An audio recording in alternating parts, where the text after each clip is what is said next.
నమస్కారం అండి. అదే మొన్న శ్రీశైలంలో శివమాలపై ఉన్న దానిపైన మా పోలీసులు దాడి చేశారు. సరైన సదుపాయాలు కల్పించకుండా. ఫస్ట్ ఆఫ్ ఆల్ ఇది శోచనీయం అండి. ఎందుకంటే మన వాళ్ళు ఎంతోమంది అయ్యప్ప మాల వేసుకుంటున్నారు.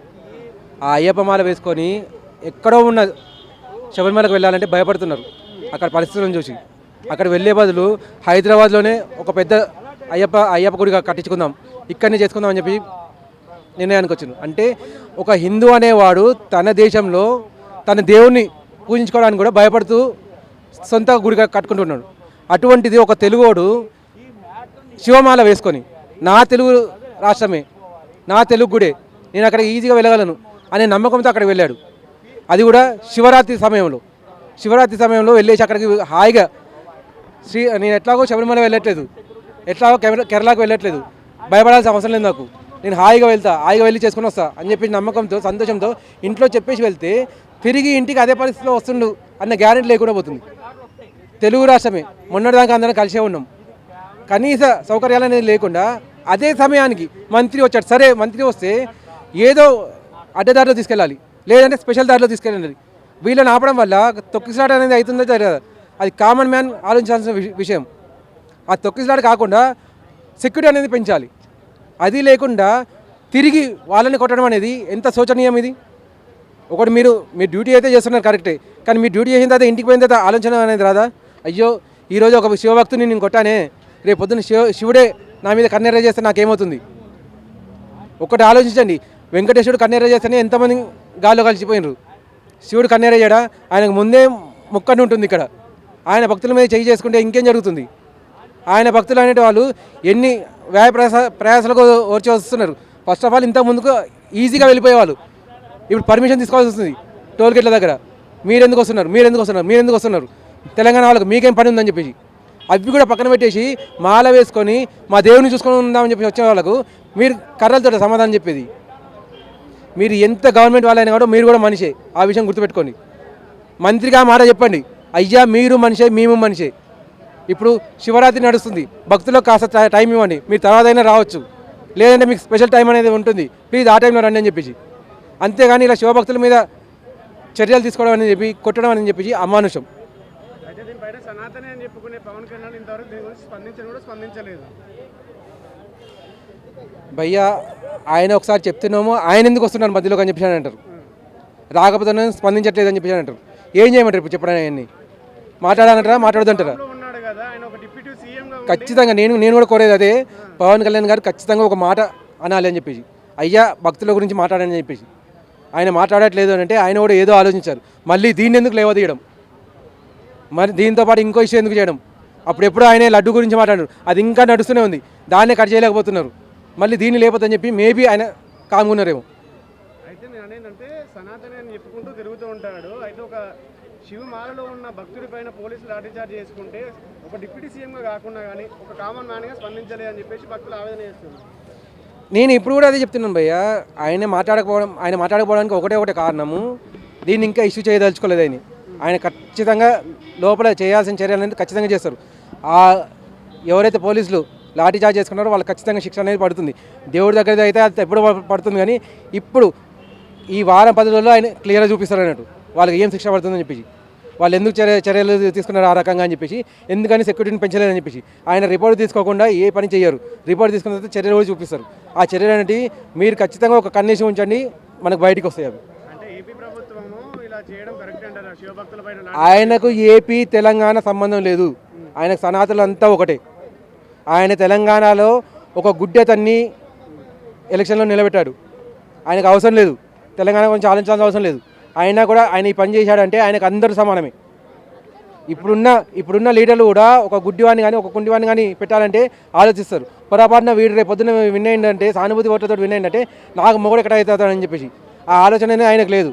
ఆయనకు కావాల్సింది సనాతన ధర్మాన్ని కాపాడాలని చెప్పేసి, దాని మీద గొడవ పెరగొద్దని చెప్పేసి ఆయన ఇప్పుడు ప్రస్తుతం కామ్గా ఉన్నాడు. కానీ చర్యలు మాత్రం ఖచ్చితంగా తీసుకుంటారు, ఇది 100% రాసి పెట్టుకోండి. అయితే తెలంగాణలో ఎలక్షన్లు ఉంటే ఎలక్షన్లపైన స్పందించారు, కానీ సొంత రాష్ట్రంలో జరిగిన దాడులపైన ఇంతవరకు స్పందించలేదు.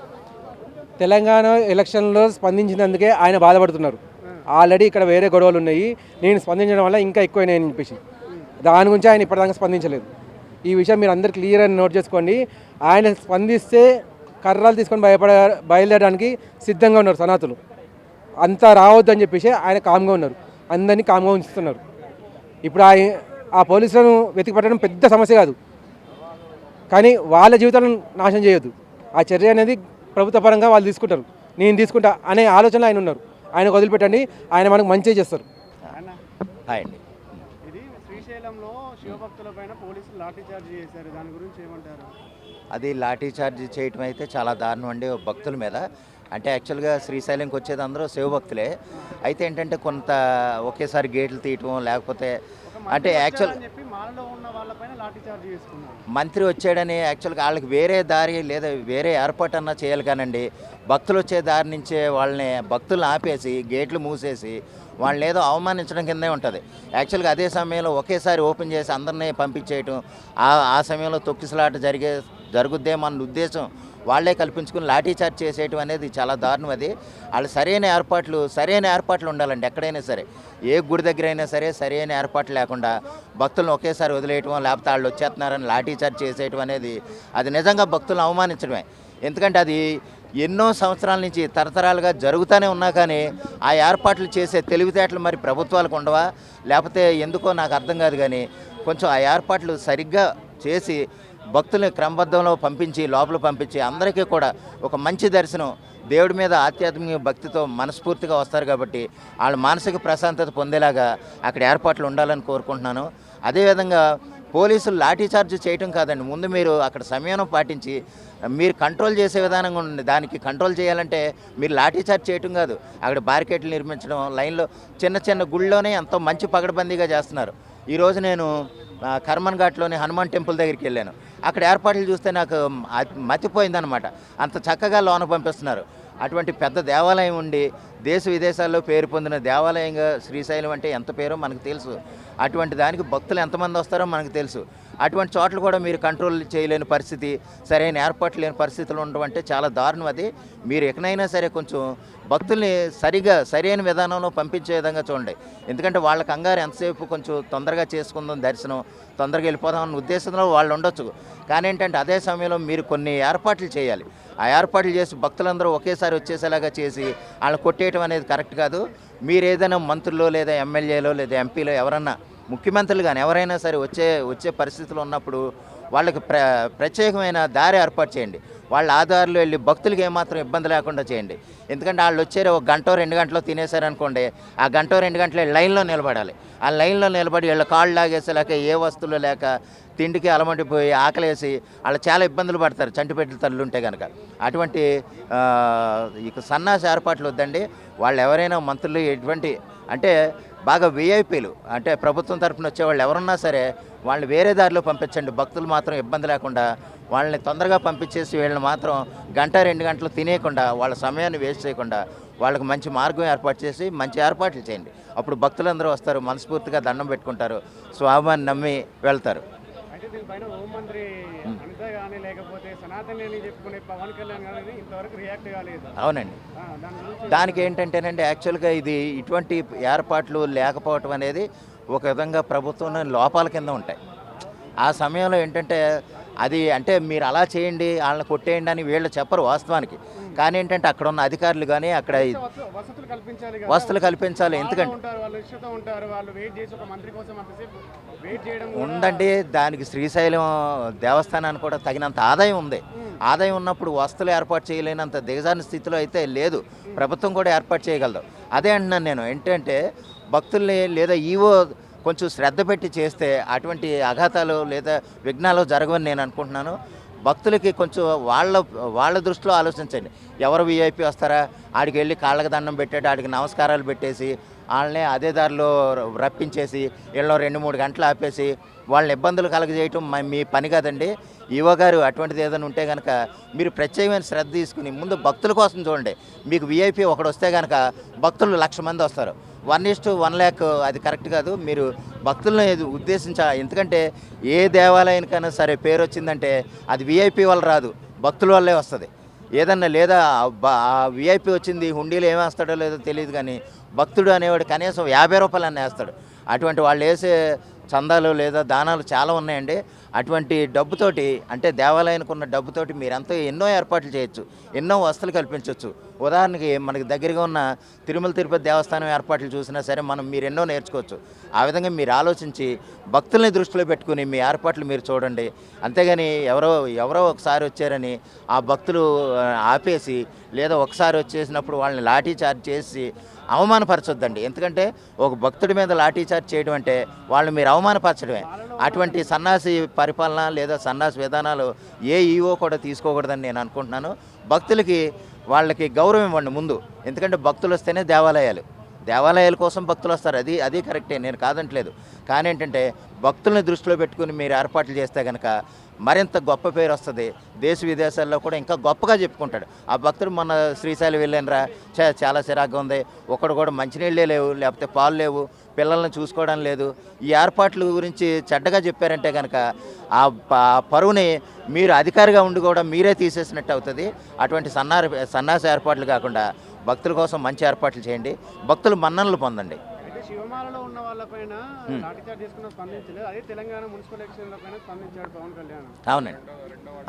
ప్రజలు అంటే పదవుల కోసమే చేస్తారు కానీ సేవ అంటే ఇలాంటి శివమాలలో ఉన్న వాళ్ళని పొద్దున స్పందించాలంటారు. స్పందించాలండి. యాక్చువల్గా అయితే సనాతని అని చెప్పుకునే పవన్ కళ్యాణ్ ముందుగా ఏమన్నా జరగగానే మాల వేసుకుని 2 నెలలు నేను చెప్పులు వేసుకొని అంటాడు కదా. అవునండి. ఇది ఎలాగంటున్నానంటే అలా జరిగితే ఇంతవరకు స్పందించలేదు. ఇది ఒక చిన్న సెన్సిటివ్ విషయం. ఎలాగంటే ఇప్పుడు భక్తులు అక్కడ లాఠీ చార్జ్ జరిగింది. భక్తులైన శివమాలలో ఉన్న భక్తుల మీద లాఠీ చార్జ్ చేయటం అంటే అది యాక్చువల్గా చాలా తప్పు. అదే సమయంలో పవన్ కళ్యాణ్ గారు స్పందించలేదు అని అంటే కనుక వాస్తవానికైతే స్పందించాలి. కానీ స్పందిస్తే ఇంకో రకంగా ఎలా ఉంటుందంటే వైసీపీ వాళ్ళకో లేదా వేరే పార్టీ వాళ్ళకి అది ఒక ఆహారం కింద మారిపోద్ది. ఎలాగంటే చూసావా, వాళ్ళ ఏర్పాట్లు వాళ్ళ చేతకాని పరిపాలన ఆయనే స్వయంగా చెప్పుకుంటున్నాడు అని వేరే వాళ్ళు పార్టీలు కాదు ఒక అలసి అయిపోద్దండి. వాళ్ళు మాట్లాడకూడదని కాదు, మాట్లాడే వాళ్ళతో మాట్లాడతారు. అక్కడ ఈవోతో అంత గట్టిగా చాలా స్ట్రాంగ్ వార్నింగే వెళ్ళి ఉంటుంది. కానీ ఏంటంటే పైకి మాట్లాడకపోవచ్చు, కానీ ఆ ఏర్పాట్లు వాళ్ళు శ్రద్ధలో తీసుకుంటారు. ఆ విషయంలో ఏంటంటే పవన్ కళ్యాణ్ గారు ఒక సనాతనిగా మాట్లాడలేదు అని అనుకుంటే మాట్లాడతారు, కానీ పబ్లిక్గా మాట్లాడకపోవచ్చు. మాట్లాడితే చెప్పాం కదా మనం ఏంటంటే వేరే పార్టీ వాళ్ళకి ఆహారంగా మారిపోయి వాళ్ళ విమర్శలకు మళ్ళీ గురి కావటం తప్ప అంతకంటే ఏం కదండి. ఈఓలకు కానీ అక్కడ ఉన్న ఆఫీసర్లు కానీ సూపరింటెండెంట్లు కానీ వాళ్ళకి వెళ్ళే వార్నింగ్లు వాళ్ళకి వెళ్తే వాళ్ళు రెగ్యులైజ్ అవ్వాల్సిన దానికి వాళ్ళు కరెక్ట్గానే ఉంటారు. అయితే ఇంతవరకు ఈఓ కానీ హోంమంత్రి కానీ ఇలా లాఠీచార్జ్ ఇంతవరకు వాళ్ళు ఇలాంటి క్షమాపణ చెప్పలేదు, ఇంతవరకు ప్రెస్ మీట్ పెట్టలేదు. అవునండి. అంటే ఒకటండి, లాఠీ చార్జ్ చేసిన ప్రతిసారి ప్రెస్ మీట్ పెట్టేయాలంటే పెట్టాలన్నీ లేదు. అయితే భక్తులకు కొంచెం శివమాలలో ఉన్న వాళ్ళకైనా కొంచెం అది ఇప్పుడు ఒకటండి, ఎలాగంటే ఒకటి కరెక్టే, విఐపీల మీద లేదా శివమాల మీద ఉన్న భక్తుల మీద లాఠీ చార్జ్ చేయటం అనేది చాలా తప్పు. ఎట్ ద సేమ్ టైం వాళ్ళు ఈవో గారు లేకపోతే ఇందాక అంటే కొంచెం సెన్సిటివ్ ఇష్యూ కింద ఇప్పుడు సపోజు ఇప్పుడు భక్తుల మనోభావాలతో దెబ్బతిన్నందుకు ఒక 10 లక్షల మంది చూశారనుకోండి, ఈవో గారు మిగిలిన వాళ్ళు కూడా మాట్లాడితే 10 కోట్ల మంది చూస్తారు. అప్పుడు ఏంటంటే రచ్చ ఇంకా ఎక్కువ తక్కువ అవ్వదు. అదేంటంటే చిన్న గొడవను మరీ పెద్ద చేసుకోవటం తప్ప అది అంటే వాళ్ళ స్ట్రాటజీ వాళ్ళకు ఉంటుందండి. మనం మాట్లాడేసుకున్నంత సింపుల్గా అయితే ఉండదు. వాళ్ళ స్ట్రాటజీ వాళ్ళకు ఉంటుంది. వాళ్ళు మాట్లాడితేనే వాళ్ళు కంట్రోల్ చేసినట్టు కాదు, మాట్లాడకపోయినా ఇంటర్నల్గా వాళ్ళ మీటింగ్లు వాళ్ళకు ఉంటాయి. వాళ్ళు ఏమేం చేసుకోవాలనేది ఆల్రెడీ జరిగిపోయి ఉంటాయి. అదేంటంటే మనకు పబ్లిక్గా చెప్పకపోవచ్చు, కానీ వాళ్ళకి వెళ్ళే స్ట్రాంగ్ వార్నింగ్లు వాళ్ళు ఉండాల్సిన విధానాలు అన్నీ కూడా అందరి నుంచి కూడా వెళ్తాయండి. అది హోమ్ మినిస్టర్ నుంచి కావచ్చు, లేదా సనాతని అని చెప్పుకునే పవన్ కళ్యాణ్ గారి నుంచి కావచ్చు, ముఖ్యమంత్రి గారి నుంచి కూడా కావచ్చు. అంటే ఎట్టి పరిస్థితుల్లోనూ అక్కడ గొడవ జరగాలి, మీరు లాఠీ చార్జ్ చేసేయండి, వాళ్ళని చిత కొట్టేయండి అని అయితే వీళ్ళు అనరు. అన్నదానికి వీళ్ళు ఎప్పుడో కానీ పబ్లిక్ వచ్చి సమాధానం చెప్పరు. ఏదన్నా సానుభూతి పరంగా ఏదైనా అయితే కనుక అలా చింతిస్తున్నాం, అలా జరిగినందుకు అనేసి అంటారు. కానీ అది దాన్ని ఇంకొంచెం ఎక్కువ చేసి హైలైట్ చేసి వాళ్ళ పరువు వాళ్ళు తీసుకోరని నేను అనుకుంటున్నాను. అయితే గత ప్రభుత్వంలో జరిగిన కల్తీని అని చెప్పేసి లడ్డూలలో పెట్టి దాని గురించి ఇప్పటికి ఫ్లెక్సీలు కట్టి ఆంధ్ర మొత్తాన్ని ఆగమనం చేస్తారు ప్రజెంట్ ఉన్న గవర్నమెంట్. అదే దీని గురించి ఇంతవరకు స్పందించలేదు, అంటే వాళ్ళ తప్పులు చూపిస్తలేరు అని చెప్పేసి అంటున్నారు. కాదండి, అది ఇక్కడ ఏంటంటే లడ్డు కల్తీ లేదా ప్రసాదం కల్తీ, లడ్డు కల్తీ లేదా కల్తీ నెయ్యి అనేది ఏంటంటే అది నేషనల్ ఇష్యూ, అది దొంగతనం. అయితే సిబిఐ కోర్టు దాంట్లో ఏం కలవలేదు, కెమికల్స్ కలిపారని చెప్పేసి దాంట్లో సిబిఐ ఇచ్చేసింది దానిపైన. ఆయన ఇప్పటికి కూడా ఫ్లెక్సీలు కడుతున్నారు.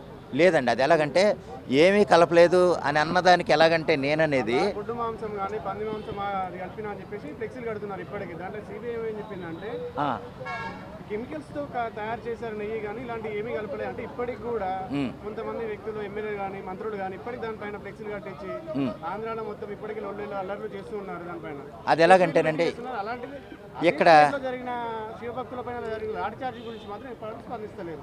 ఒకటే నేననేది ఎలాగంటే ఇక్కడ సపోజు అక్కడ కల్తీ నెయ్యి కల్తీ అవ్వలేదని చెప్పారు, అది కరెక్టే. కానీ అదే సమయంలో 10% లోపు ఉంటే మేము చెప్పలేమని కూడా చెప్పారు. ఎట్ ద సేమ్ టైం నెయ్యే లేదని కూడా చెప్పారు.